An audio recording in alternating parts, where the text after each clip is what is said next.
All right, guys, I'm here with Daniel. How are you? Good. How about yourself? Excellent. So we're just chit-chatting a little bit, and I know you're in the US, and we're just going to jump right into it. I know you don't want to mention your store, so we're going to keep it a little bit vague. You don't need to mention specifics or the link to your store, the name of your stores, anything like that.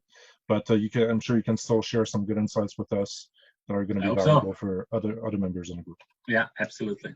So can you tell us a little bit what's your background, kind of how long you've been in e-commerce?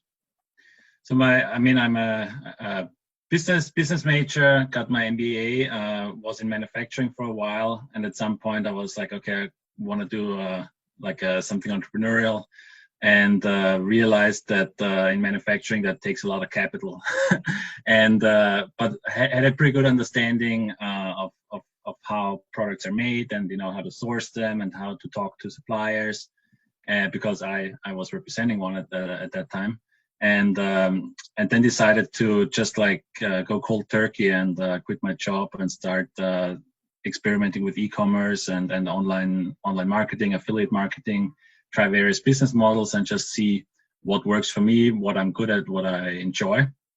And so I started out with I had a drop shipping store, tried it out, just rather quickly realized, that's not always that sustainable. You still gotta have something unique about your store.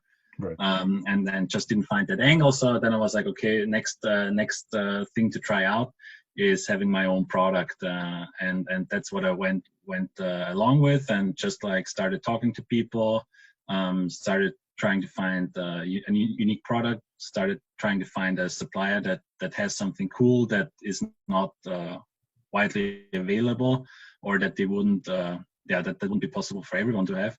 And and so that's how I ended up. That my product is in the home and garden niche, so it's something that is as bad as COVID is, becoming a little more popular these days Mhm. for people. So that's the background how I ended up with where I am. So it's on the e-com side, all trial and error. Okay, good.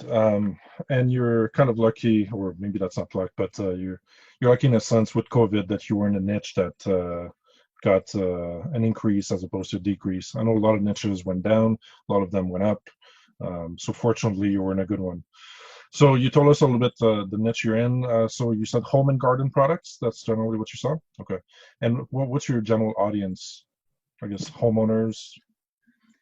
So like the audience, there's various angles that we try. I think it's important to not go after everybody who could potentially like your product, but to somewhat narrow it down, because there's only so many personas, there's only so many angles you should target in the beginning. But it's a cool looking product. It's photogenic, so it's kind of like the Instagram crowd likes it in that sense, because you can take nice pictures with it. It looks cool. So I would say 20 to 40-year-old women are a strong demographic for us.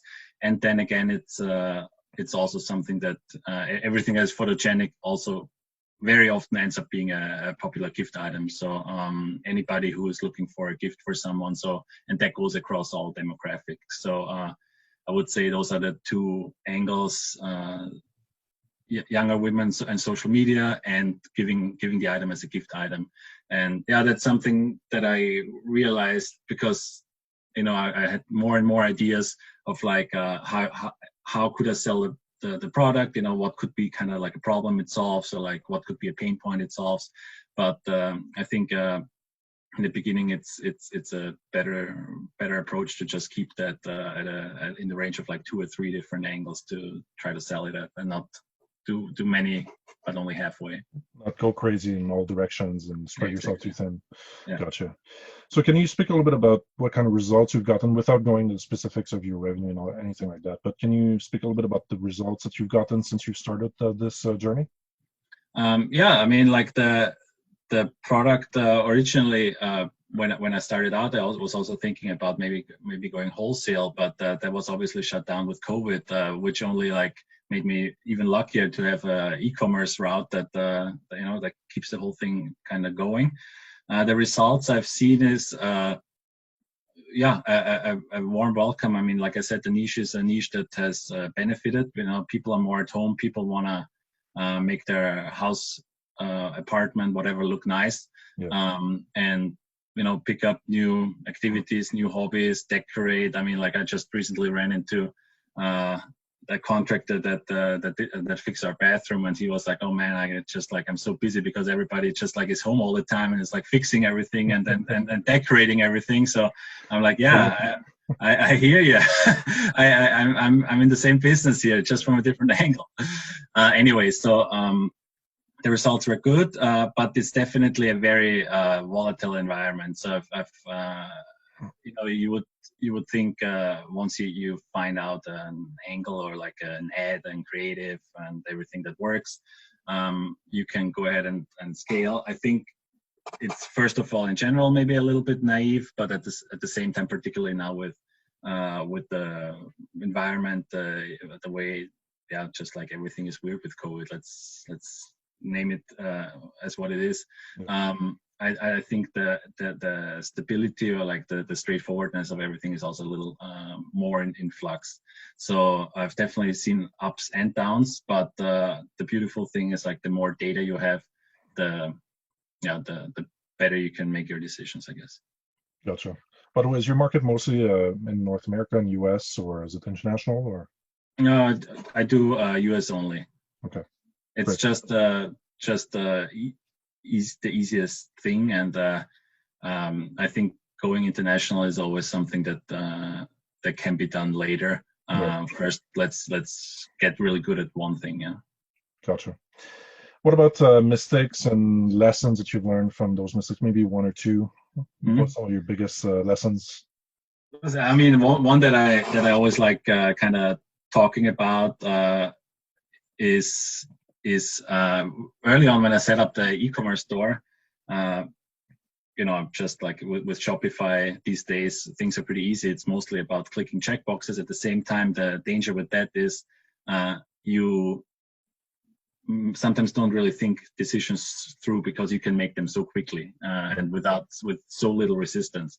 So actually, I was like, okay, do I want to have discounts? Sure, yeah, let's set up discount codes and everything. Like 2 weeks or so into having the site, and all of a sudden, I didn't do anything with it, because I was like, yeah, it's a cool concept. I want to have discount codes, and one day I'll set up my email list, and in a few weeks, and all of a sudden, all my conversion rate like plummeted, like went down like half, minus 50%. And I was like, what happened? Because I made other changes, right? Like at the same time. It's a classic mistake, but in the beginning you just have to make a lot of decisions when you set up a store. So it was very interesting to see that the fact that I was offering the enter promo code box, but didn't have anywhere a promo code to be found, right?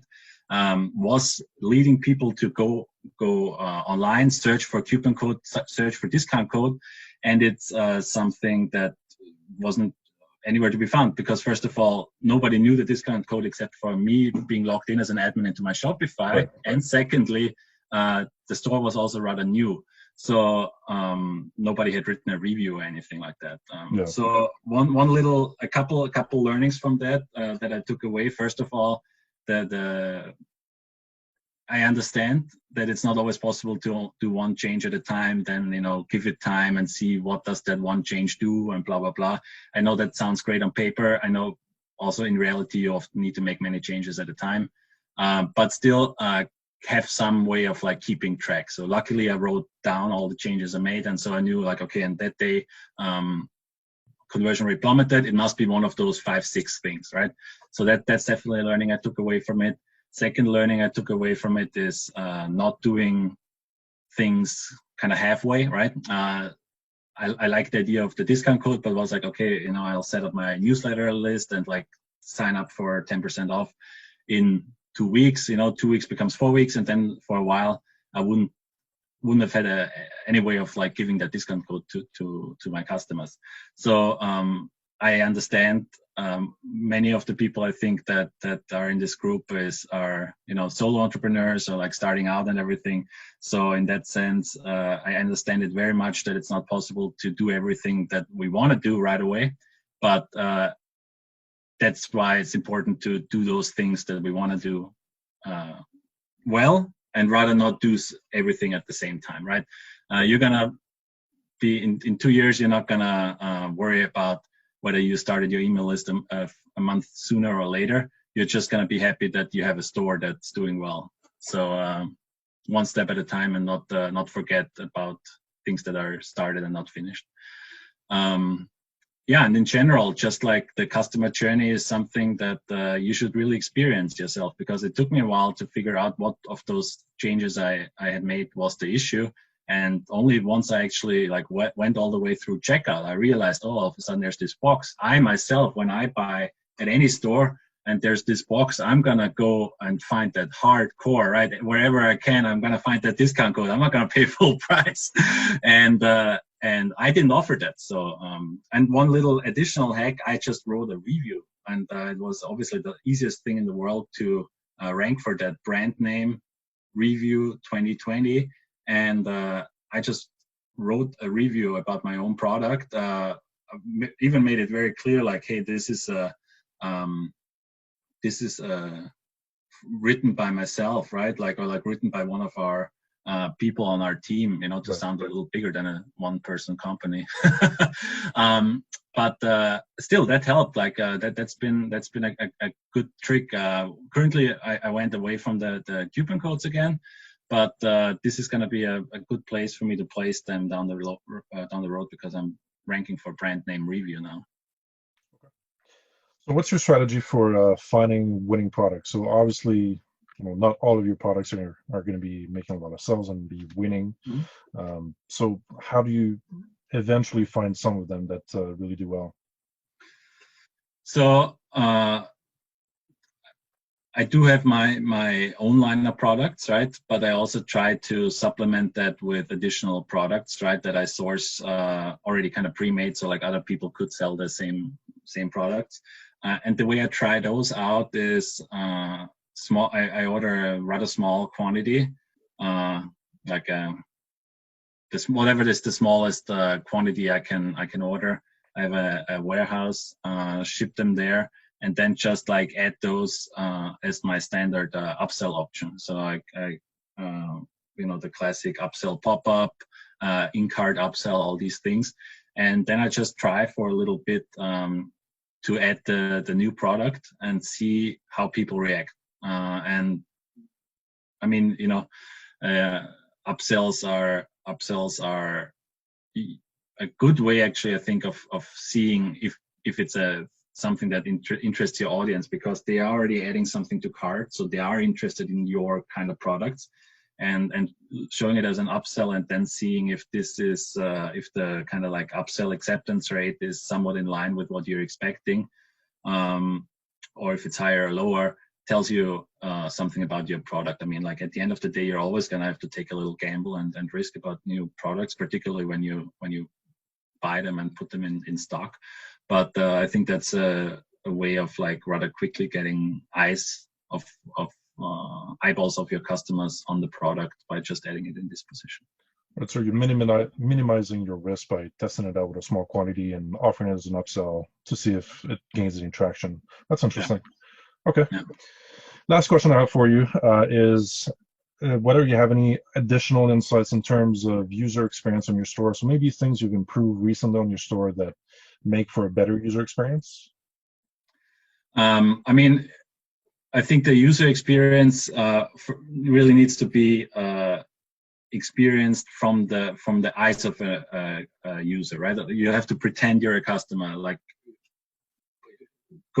open your store from your cell phone in an incognito mode, right?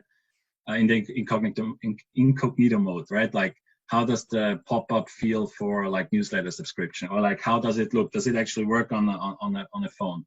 If you have an Android, borrow your friend's iPhone, and the other way around. Like really just like try and like add to cart, try to go through the checkout process and see where it's smooth and where it's not smooth. That's something that is, I think, very like obvious and very much common knowledge, but I think many people still don't always do it. I think after every change, you should redo that on desktop, Android, and Apple, and see if there's differences or if there's something weird about the user journey. And other than that, I think you will be able to catch a lot of weird things that way, and you will also very quickly realize things that are missing, right? If you don't have a good amount of photos, right? I mean, like I said, mine is a kind of photogenic niche, right? Like home products and gardening products and all these things. They look cool, they look cute, or they can look cute, right? So do I have the right photos? Do I have good video content? Yeah, I mean, like it can be as easy as making a nice unboxing video of a product yourself. I mean, like you have a friend, a partner, whatever, like film you and you just unwrap it, and that's it. And that's great content. People like that. People actually watch that kind of stuff. That doesn't have to be a major production to create those videos. You can just, take your phone or your friend films exactly. you, like you said. Yeah. And then that way, if the barrier is kind of so much lower, then you're actually willing to try these things, I think, a little easier. So yeah, having good photos, having videos, having some form of reviews, social proof. I think that was a UX thing that I very quickly realized once I started visiting my store as a customer, that was missing, and that's something I've been rapidly adding over the last few weeks. Yeah. That's great. I think it's missing in a lot of stores. Even stores that are making a decent amount of sales that have virtually no reviews on there, no social proof. I think they're really missing out. Yeah. So listen, I want to keep it at that, short and sweet. I want to thank you for taking the time and talking to other members of the group and sharing some of your wisdom. Yeah. Anybody has any questions, just comment on the video and I'll take a look and maybe I have something smart to say. We'll see. All right, cool. Thank you so much. Take care. Bye. Have a good day. Bye-bye.